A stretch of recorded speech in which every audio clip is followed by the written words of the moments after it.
professional counselor, Brittini Dones, did I say that right? Here with us tonight. We're going to discuss mental health and sobriety, how they play hand in hand with each other. And Brittini, she is a specialist. So Brittini, first tell us a little bit about you and how you got started. So like Ebony Rose said, I am a licensed therapist. I am from Dallas, Texas. I live here in Houston now. I relocated when I went to college at Prairie View A&M University. PV. You know, yeah. And so, what else? Oh, I've been practicing for over 15 years now. It's always been a passion of mine. Just seeing people, I think it started for me like growing up and seeing my mom just help people, just naturally just help people.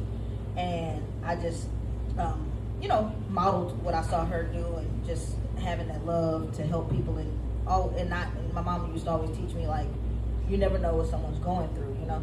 And so I always am very mindful of that. And so, yeah. All right, well, we thank you for your service because I read that you like to have a concentration in like the LGBTQIA community and the BIPOC community. So it's like to reach out to them. Why do you feel it is necessary to focus on that demographic? Just the community is underserved, and it's diagnosed, and so I always I try to do my best to almost correct some wrongs, because when it comes to the Black community, over 50% of us are misdiagnosed, and when it comes to mental illness, and so that breaks my heart. And so I just try to give back and do things. Literally, I think about every week on Facebook, I have at least 2 to 5 people that inbox me and say they're suicidal, and I help for free because if I can save someone's life, it's really important to me.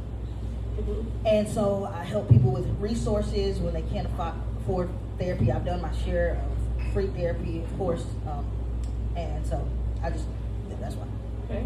And so just from your experience, when it comes to especially suicidal ideation and suicidal thoughts, what are some of the contributors to that, and how does addiction play into that as well? Oh, that's a good question. So some of the contributors are depression, of course, trauma, addiction plays a huge part. If you've ever sat in NA or AA walls, they'll tell you you'll end up in jail or dead, and that's serious. And it's not to be taken lightly. And I think, a little bit of my story with my fiance, and so it's serious. I don't take it lightly, but definitely it contributes, addiction especially contributes heavily to suicide at times. Yeah, and if you like, would you like to share that story? Oh, sure. Yeah, so 2021, I was engaged, had been with my partner for about 7 years. She had a major depressive disorder along with generalized anxiety disorder. And her anxiety was probably the worst I've ever seen thus far. And every night she would cry, she couldn't get to sleep. I mean, I had, the whole rub in the back. I was up a lot as well, trying to soothe. And basically, also, she did have addiction as well. And her addiction was she would smoke weed every once in a while, but she always had to have a tall boy, she would call it, 1 can of alcohol. And so she would willingly go to rehab and things, and people would say, well, they would come to me and ask me, actually. They would say, well, why do you have her going to rehab? And, number one is, if she didn't want to go, she wouldn't, be there. I would never force somebody to rehab. That was her choice. But they were like, especially in this society, they were like, it's not even that bad. One drink and a little weed every once in a while. And I said, well, it's not about the quantity. It's that she depends on this every day. When she could not drink, she was crying. I'm talking about in agony. And when it comes to alcoholism specifically, it's a vicious cycle. Alcohol is a depressant, then you become depressed because you can't have it, you have it, and you're depressed again, right? So it's very cyclical, and to get out of the cycle is very hard, And people, and addiction is a disease, and I think that there's not a lot of compassion when it comes to mental health, and because you can't really see it, right? So everybody, when it comes to the physical illnesses, which, all of them are pretty, are pretty trying, if we're thinking about it. But when somebody has cancer, people are so empathetic and so compassionate. Mm-hmm. But when you tell them, well, I have depression, they just go on, or, it's just like, oh, okay, like, what do you do about it? You know what I mean? It's just like it's not really taken seriously. And so, as the story goes on, she completed suicide in my arms one night in 2021, May 23rd, 2021, at our home. And it was eye-opening. I was very shocked. I was shocked, but I was not shocked. Does that make sense? Because I had, it had been 7 years. I had dealt with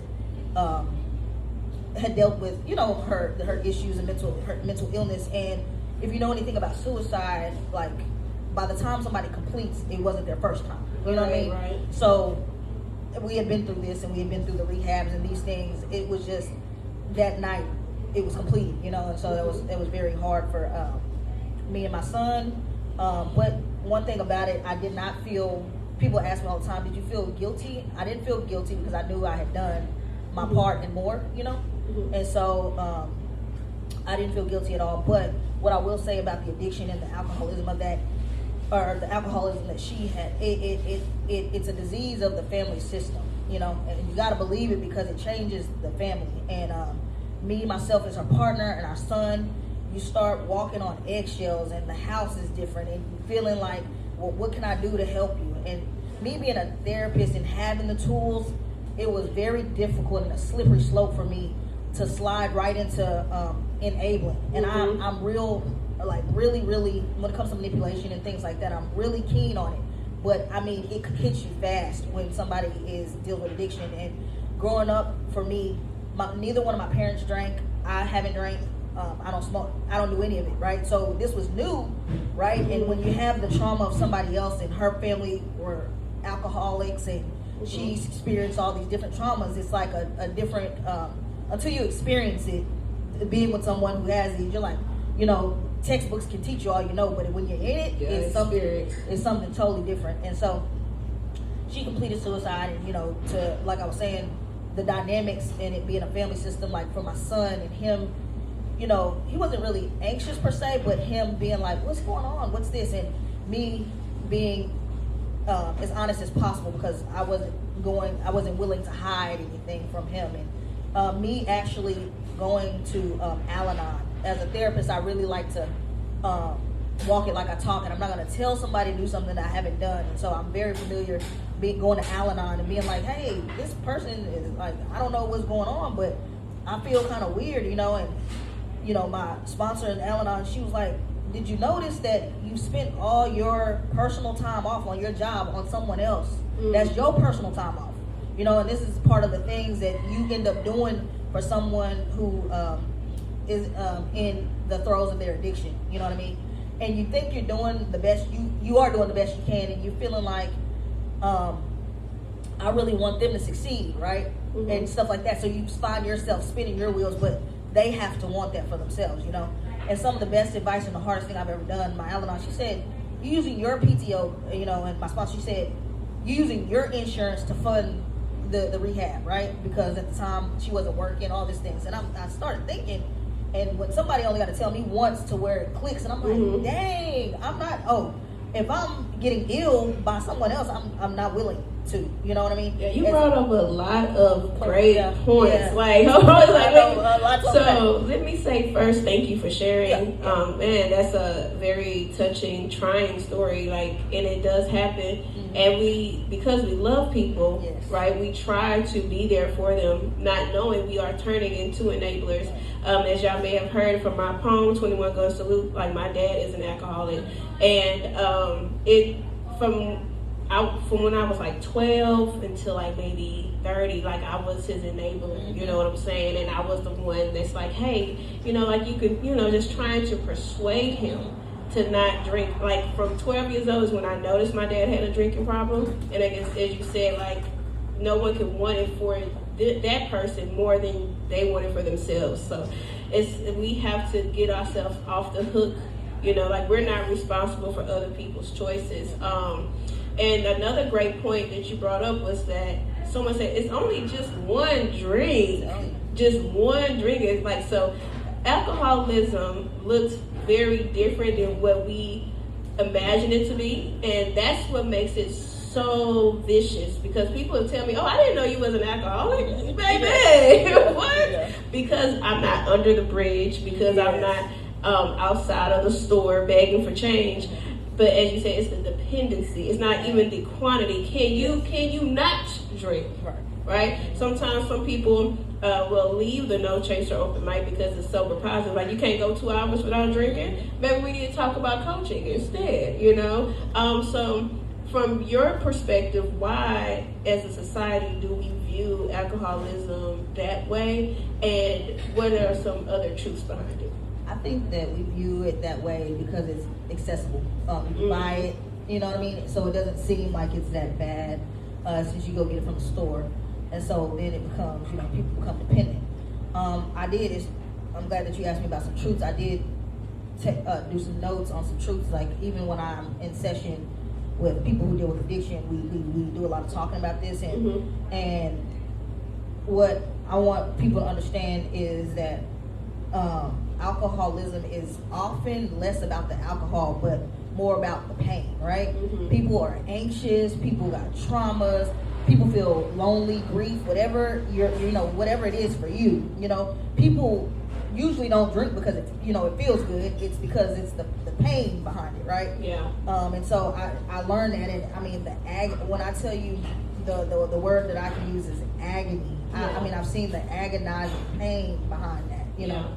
And so, and I also want to piggyback off something that you said. You said that there is functioning alcoholism, right? It's still alcoholism, right? Yeah. It's unhealthy. You know, people can go to work, they can take care of their kids while they're drinking. They look successful. I was chronic and drinking at work, but we ain't gonna get into that. I was drinking at work. And that's how she was, drinking on the job. And got let go because of the drink.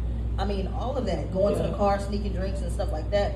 Another myth that I wrote down was rock bottom looks different for everybody, right? Ooh, yeah.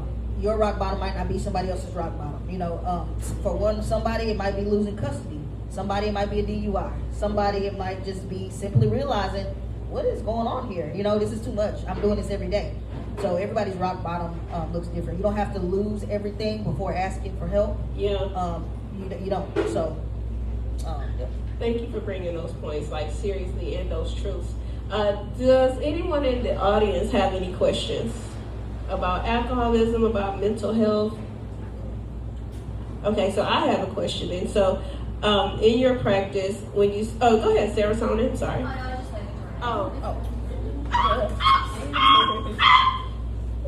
Welcome, my good people. That's again, pleasant surprises. All right, alignment indeed. So in your practice, when it comes to people's mental health, and you do see them decline in their addiction, do you see their mental health improve as well?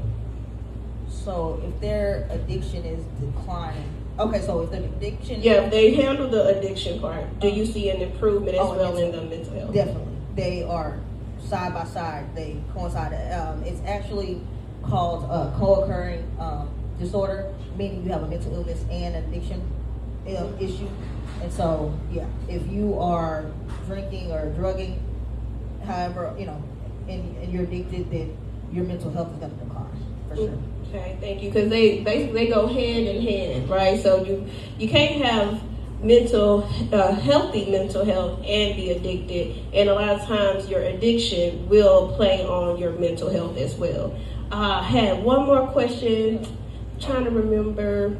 Okay, what would be your advice for someone that is struggling with either one, like either their mental health or an addiction? I say for addiction, like I'd have to say like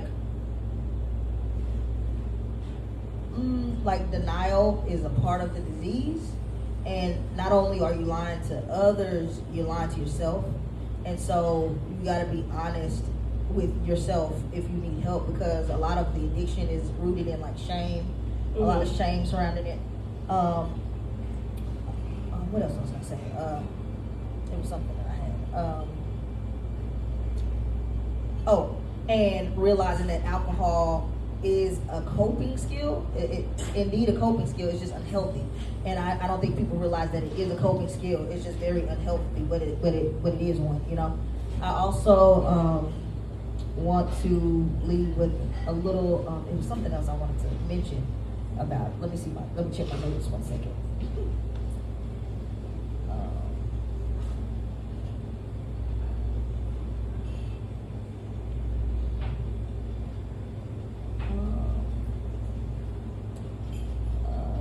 I guess that's it. And just, you know, it. Go ahead, Shay. Yeah. I got a question. So, what advice would you give to someone who loves someone who may be struggling with addiction, to talk to that loved? So someone who loves someone who struggles with addiction, like what? Yeah, like a friend or whatever. But like, you're seeing symptoms. You're like, hey, like, I don't know. What advice would you give to someone who's concerned? Oh, okay, I see. That is very tough. It's very touchy because, you know, people become upset. But it depends on how close you are with them. But I would definitely say if you're close enough with your loved one, I would present the concern softly, and maybe with like resources, or, you know, have something that they can use. And also, if you are involved, like you know, my situation was, you really just want to take care of yourself because you'll get lost in the sauce and the crazy making of what the path looks like. So just be careful. But I would just say, address it or bring the concern softly from a place of love. You know, obviously, which I know that most people do that, but from a place of love, and have like some resources, or, you know. And the truth is, they might be in denial, and that's part of their, you know, their journey. And that you gotta let them have that, let them be in that space, because, you know, their journey will unfold as it will. Thank you, Brittini, for that. And how can people follow you? Where can they find you? And speaking of resources, before we leave, do you have any resources to share with anyone that's battling with addiction or have any mental health concerns or issues? Yeah, Al-Anon, if you are a loved one of somebody who's addicted to alcohol, Al-Anon is great. AA and NA, you could put in zip codes around the city. You can find AA and NA meetings close to you. People who have had parents, there is adult, it's called like adult AAOC or something, adult children of alcoholics is what it's called. And so that's a nice group as well. And then you can find me on Facebook at Brittini Dones LPC. And I mean, I take all questions, all resources, anything that you need, I will help you find it free of charge. Yeah, so reach out. Are you also on Instagram? Yeah, I am on Instagram. I don't really get on there a lot, but yeah, I'm on Instagram. Yeah, at Heal Yeah Brit. It's like Heal Yeah, HealYeabrit.